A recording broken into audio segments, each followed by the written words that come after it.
Sa ngala ng Ama at ng Anak at ng Espiritu Santo. Amen. Mga kapatid, sumainyo ang Panginoon. At sumaiyo rin. Tinipon tayo bilang kaanib ng angkan ng Diyos. Kaya dumulog tayo sa maawaing Panginoon na nagpapatawad ng lubos.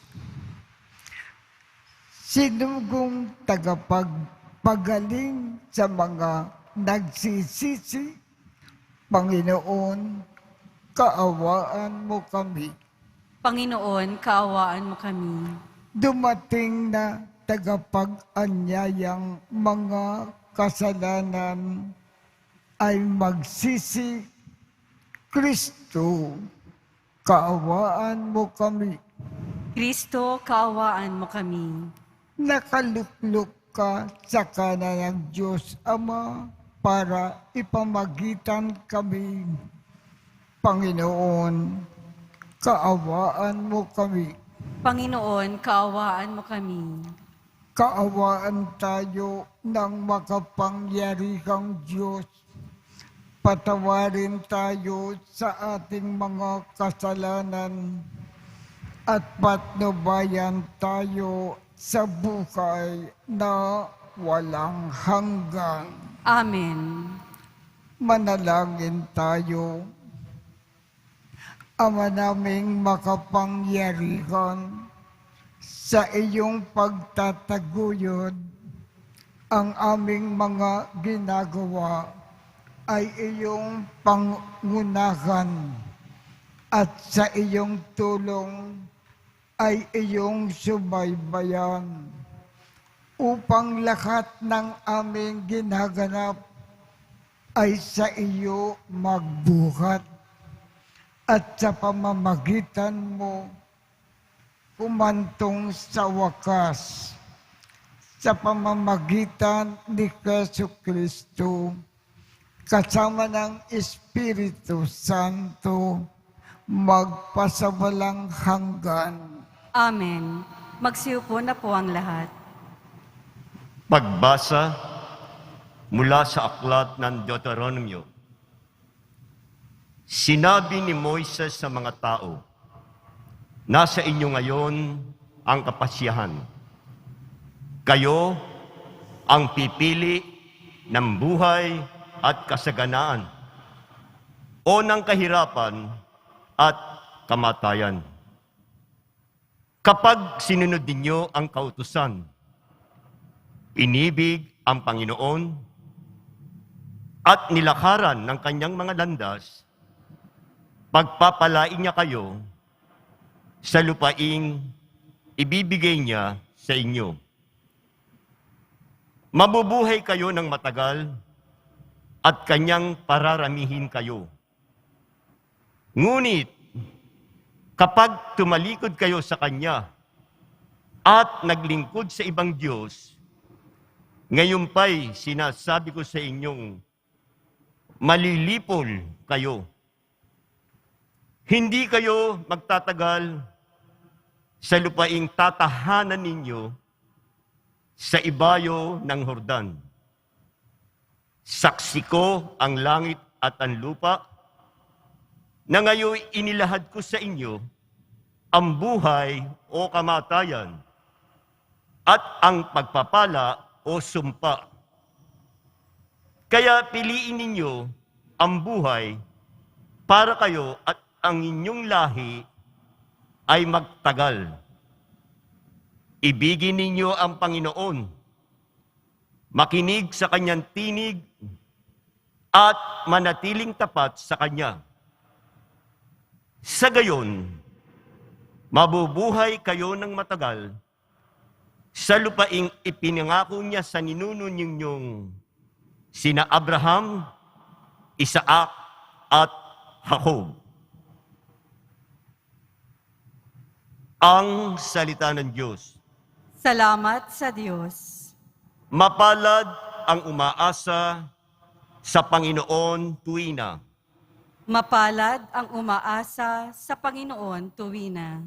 Mapalad ang taong hindi naaakit niyong masasama, upang sundan niya ang kanilang payo't maling halimbawa. Hindi sumasama sa sinumang taong ang laging adhikay, pagtawanan lamang at hamak-hamakin ang Diyos na dakila. Nagagalak siyang laging magsaliksik ng banal na aral. Ang utos ng poon, siyang binubuhay sa gabi at araw. Mapalad ang umaasa sa Panginoon tuwina. Ang katulad niya'y isang punong kahoy sa tabing batisan. Sariwa ang dahot, laging namumunga sa kapanahunan. At anumang gawin ay nakatitiyak na magtatagumpay. Mapalad ang umaasa sa Panginoon tuwina. Ngunit ibang-iba ang masamang tao. Ipa ang kawangis. Siya'y natatangay at naipapadpad kung hangi umihip. Sa taong matuwid ay Panginoon ang siyang mag-iingat. Ngunit kailanman ang mga masama ay mapapahamak.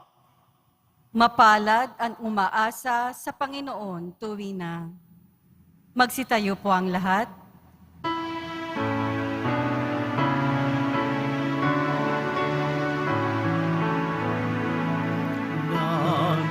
Nagpupuri kami sa'yo, Panginoong Jesucristo. Nagpupuri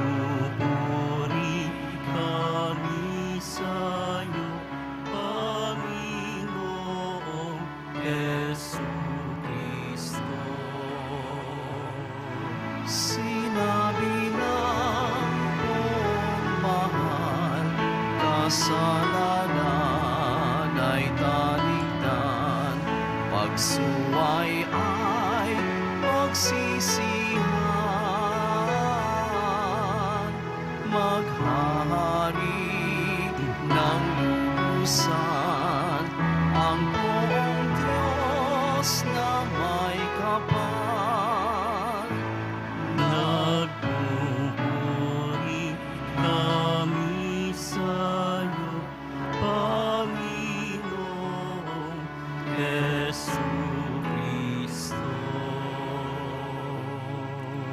Sumainyo ang Panginoon. At sumayo rin. Ang mabuting balita ng Panginoon ayon kay San Lucas. Papuri sa iyo, Panginoon. Sinabi ni Jesus sa lahat, kung ibig ninumang sumunod sa akin, limutin niya ang ukol sa kanyang sarili. Pasanin araw-araw ang kanyang krus at sumunod sa akin. Ang naghahangad magligtas ng kanyang buhay ay siyang mawawalan nito.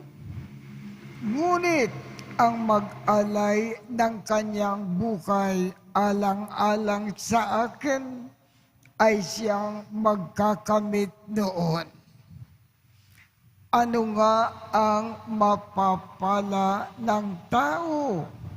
Makamtan man niya ang buong sanlibutan, kung ang katumbas naman nito ay ang kanyang buhay. Ano nga ang mapapala niya kung siya ay mapapahamak?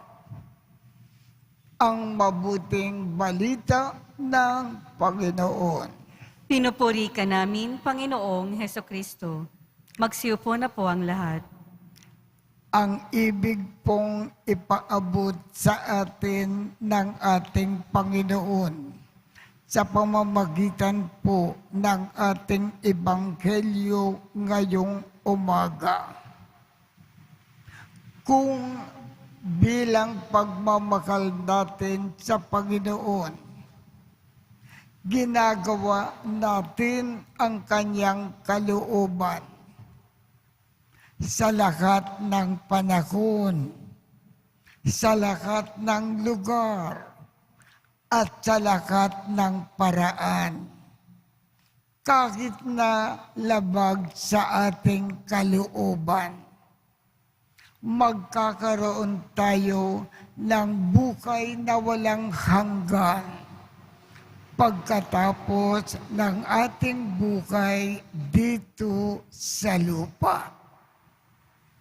Kaya, kung ibig natin makamtan ang buhay na walang hanggan sa kabila, pagkatapos ng ating buhay sa lupa, sa lahat ng panahon, sa lahat ng paraan, at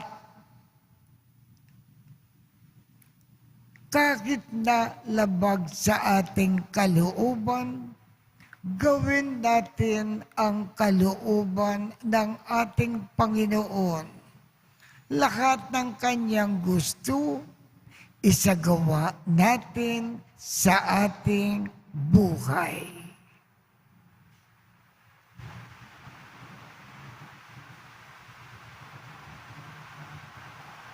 Magsitayo po ang lahat.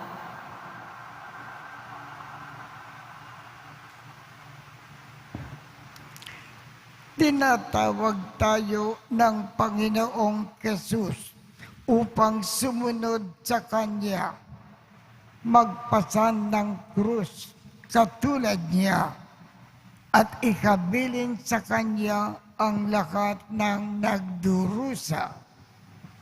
Ang ating tugon, Jesus, loobin mo na ang iyong krus ay aming maging kaligtasan. Jesus, loobin mo na ang iyong krus ay aming maging kaligtasan. Bilang kasapi ng simbahan, naway maisabuhay natin ang diwa ng krus at maging handang magpakasakit para kay Kristo at sa Ebanghelyo, manalangin tayo. Jesus, loobin mo na ang iyong krus ay aming maging kaligtasan. Ang mga pinuno ng ating bayan, naway mahabag sa mga mahihirap at gawin ang mga nararapat upang puksain ang pang-aapi, manalangin tayo. Jesus, loobin mo na ang iyong krus ay aming maging kaligtasan. Ang mga nagdurusa, mga dukha, may sakit, may kapansanan at mga bilanggo, nawa hindi mawalan ng pag-asa, bagkus ay makaranas ng nagpapaginhawang pag-ibig ng Diyos, manalangin tayo. Jesus, loobin mo na ang iyong krus ay aming maging kaligtasan. Ang mga nag-iisa sa buhay, naway makatagpo ng taong handang dumamay sa kanilang mga problema sa buhay, manalangin tayo. Jesus, loobin mo na ang iyong krus ay aming maging kaligtasan. Diyos naming Ama, ang pagpapakasakit at pagkamatay ng iyong anak ay nagbigay ng buhay sa mundo. Hinihiling namin ito sa pamamagitan ni Kristo na aming Panginoon. Amen. Magsiupo na po ang lahat.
Magsitayo po ang lahat. Manalangin kayo upang ang pag-aakin natin ay kalugdan ng Diyos amang makapangyarihan. Tanggapin nawa ng Panginoon itong paghahain sa iyong mga kamay, sa kapurihan niya at karangalan, sa ating kapakinabangan at sa buong sambayanan niyang banal. Ama naming lumikha, tungkayan mo ang mga maalay namin sa dambana ay nakaakin upang ang iyong minagandang loob na ibigay ay aming maihandog sa pagsasamba sa iyong ngalan sa pamamagitan ni Jesu Kristo kasama ng Espiritu Santo magpasawalang hanggan. Amen. Sumainyo ang Panginoon. At sumayo rin. Itaas sa Diyos ang inyong puso at diwa. Itinaas na namin sa Panginoon. Pasalamatan natin ang Panginoong ating Diyos. Marapat na siya ay pasalamatan. Ama naming makapangyarihan, tunay ngang marapat na ikaw ay aming pasalamatan sa pamamagitan ni Jesu Kristo na aming Panginoon.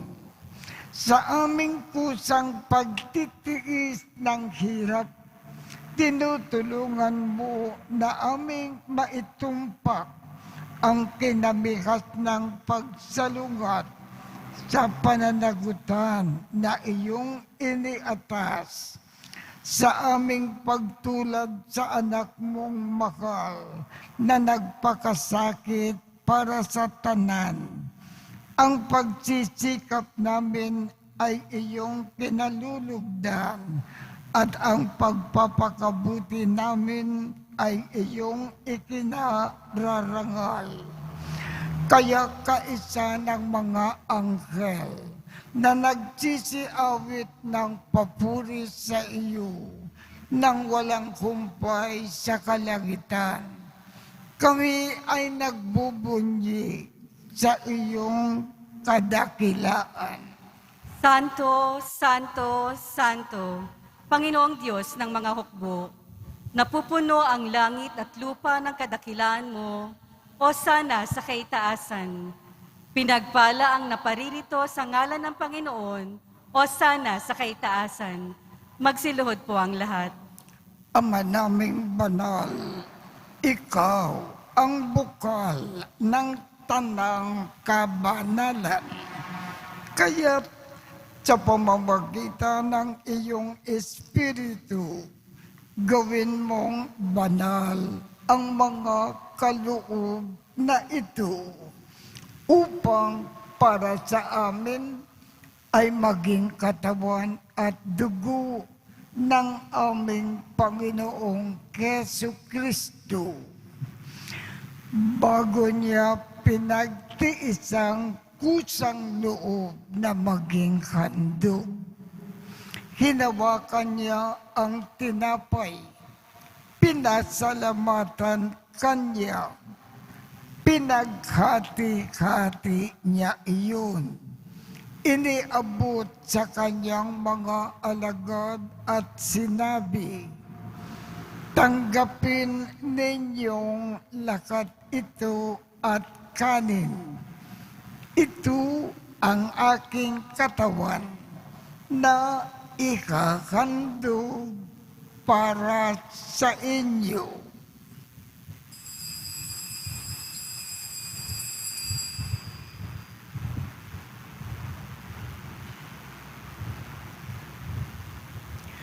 Gayon din naman, noong matapos ang hapunan, hinawakan niya ang kalis.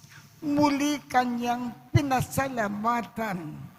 Iniabot niya ang kalis sa kanyang mga alagad at sinabi, "Tanggapin ninyong lakat ito at inumin.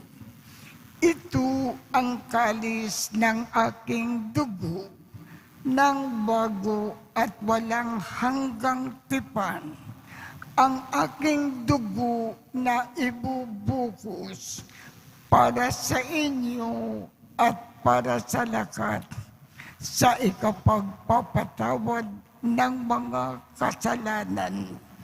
Gawin ninyo ito sa pag-alaala sa akin."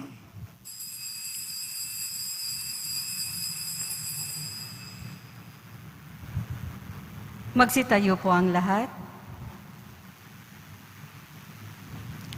Ipagbunyi natin ang misteryo ng pananampalataya. Si Kristo'y namatay, si Kristo'y nabuhay, si Kristo'y babalik sa wakas ng panahon. Ama, ginagawa namin ngayon ang pag-aalala sa pagkamatay at muling pagkabuhay ng iyong anak. Kaya iniaalay namin sa iyo ang tinapay na nagbibigay buhay at ang kalis na nagkakaloob ng kaligtasan. Kami ay nagpapasalamat dahil kami ay iyong minarapat na tumayo sa harap mo para maglingkod sa iyo. Isinasamo namin kaming magsasalo-salo sa katawan at dugo ni Kristo ay mabuklod sa pagkakaisa sa pamamagitan ng Espiritu Santo. Ama, lingapin mo ang iyong simbahang laganap sa buong daigdig. Puspusin mo kami sa pag-ibig, kaisa ni Francisco, aming Papa, Jose, aming Obispo, at ng Tanang Kaparian. Alalakanin mo rin ang mga kapatid naming nakimlay nang may pag-asa na sila ay muling mabubuhay. Gayon din ang lahat ng mga pumanaw. Kaawaan mo sila at patuloyin sa iyong kaliwanagan. Kaawaan mo at pagindapatin kaming lahat na makasalo sa iyong buhay na walang wakas. Kaisa ng makal na Birhen Maria na ina ng Diyos, ng kabiyak ng puso niyang si San Jose, kaisa ng mga apostol at ng lahat ng mga banal na namukay dito sa daigdig ng kalugod-lugod sa iyo. Maipagdiwang nawa namin ang pagpupuri sa ikararangal mo sa pamamagitan ng iyong anak na aming Panginoong Keso Kristo. Sa pamamagitan ni Kristo, kasama niya at sa Kanya, ang lakat ng parangal at papuri ay sa iyo, Diyos Amang makapangyarihan, kasama ng Espiritu Santo, magpasawalang hanggan. Amen.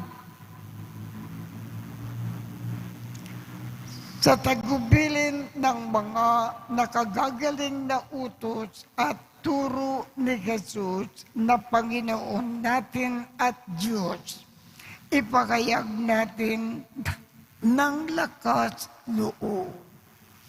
Ama namin, sumasalangit ka, sambahin ang ngalan mo, mapasa amin ang kakariyan mo, sundin ang loob mo dito sa lupa para nang sa langit.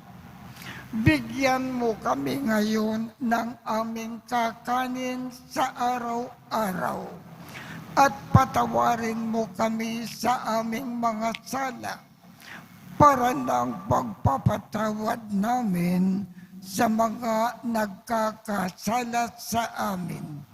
At huwag mo kaming ipakintulot sa tukso at iadya mo kami sa lakat ng masama.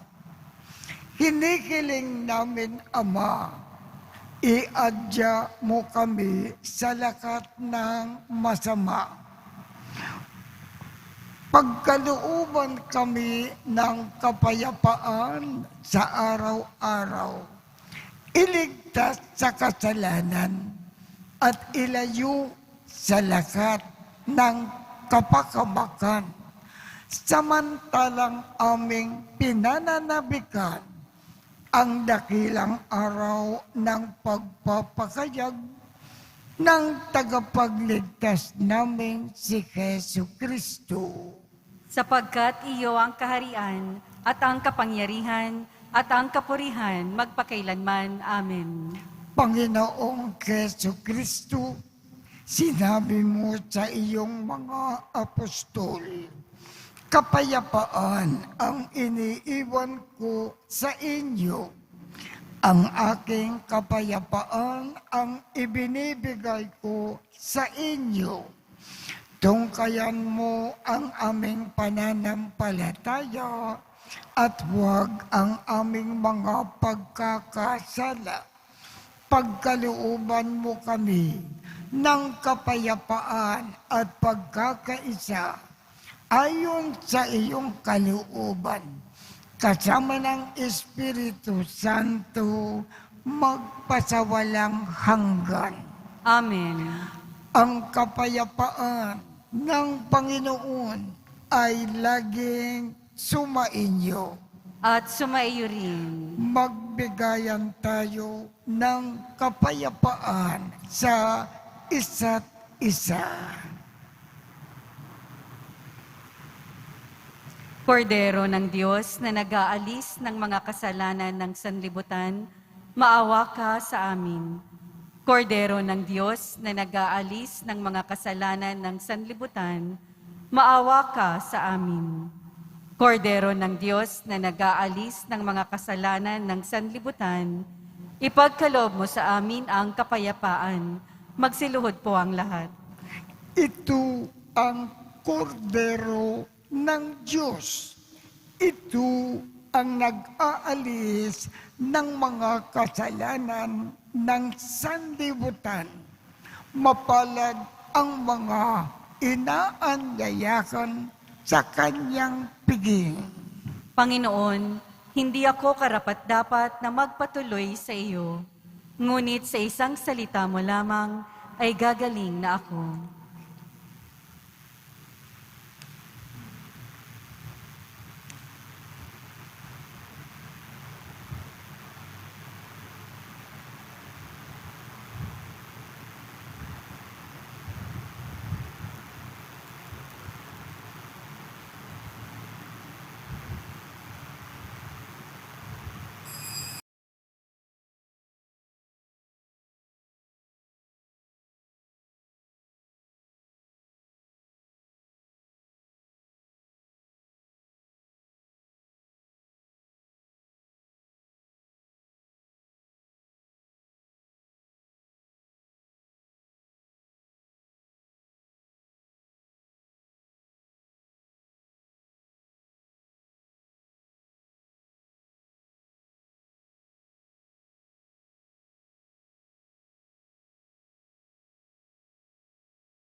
Magsitayo po ang lahat.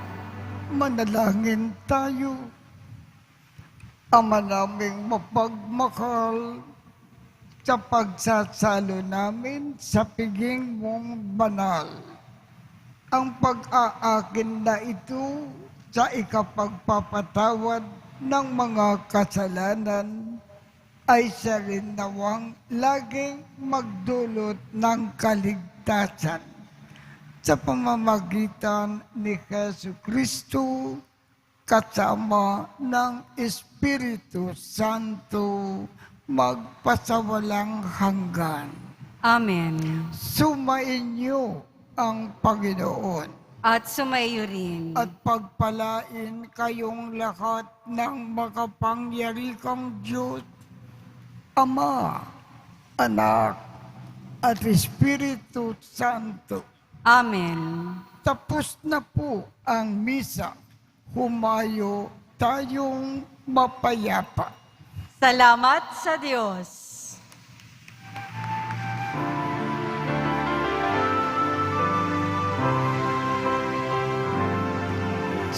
Padre Jesus Nazareno, sinasamba ka namin, pinipinto ka namin, aral mo ang aming buhay at kaligtasan. Padre Jesus Nazareno, iligtas mo kami sa kasalanan. Ang pusong kinamatayan ay sagisag ng aming kaligtasan. Nuestro Padre Jesus Nazareno, inarangal ka namin. Nuestro Padre Jesus Nazareno, nilulwalhati ka namin. Nuestro Padre Jesus Nazareno, inarangal ka namin. Nuestro Padre